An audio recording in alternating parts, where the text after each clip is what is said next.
Bang, minta kunci boleh? Nah, masih. Kereta hatchback keluaran kebanggaan Malaysia. Mampu milik, maintenance murah, ada gaya. Yang banyak menambah hati anak muda. Perodua Axia. Convert Axia, guys. Bang, ini enjin Axia meh? Kereta lagi laju pada angin, bos. Takkan pakai enjin standard. Dengan enjin YRV Turbo 4 cylinder, fuel injection, intake custom, Westgate HKS, radiator Red Suns 3 layer, hose semua Samco Sport, piston 73, conrod manly, engine full rebuild, 4 speed transmisi, pakai pedal shift dengan 223 horsepower dan 230 Nm torque. Top speed dia. 60,000 sahaja. Saya tanya top speed, bukan berapa duit habis. Fokus! Sorry. 110 had kelajuan kebangsaan saja, bos. Biar betul bang. Kereta ni untuk auto show, mah. So guys, kereta yang telah menang lebih daripada 30 piala.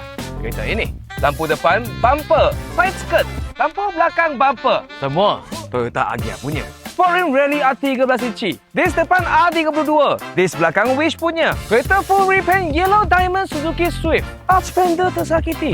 Kennel. Front lip, front grille. Side mirror cover. Rear spoiler. Door panel cover. Gear knob center console cover. Sport steering. Handbrake. Meter cover. Fully forged carbon. Fender dan hood custom. Bos, dia tengok barang kecil-kecil tu, 7,000 tau. So guys, kereta yang aksesorisnya 3 kali ganda lebih mahal daripada keretanya. Kereta ini Recaro Sportster ni Sport Seats. Dah pasang driving meter. Pakai sunroof Mini Cooper R53. Sound system Alpine Status 3-way. Player zaman ayah you. Apalah, tak ada reverse camera. Come on lah, bos. Real driver, tak perlu reverse camera ni. Faham? Real driver. Pakai jam lato-lato. Time kita on the way nak pergi Betong. Inilah lagu dia.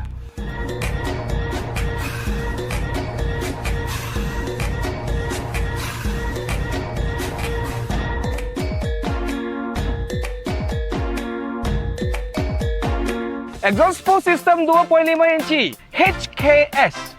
Inilah bunyi dia.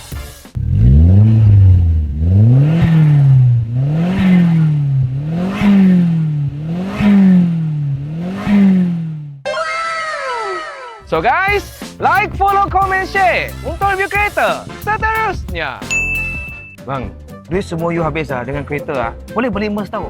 Saya tak minat Merc, saya minat Axia. Bang, you memang lain daripada lain Yang penting, kita ada gaya.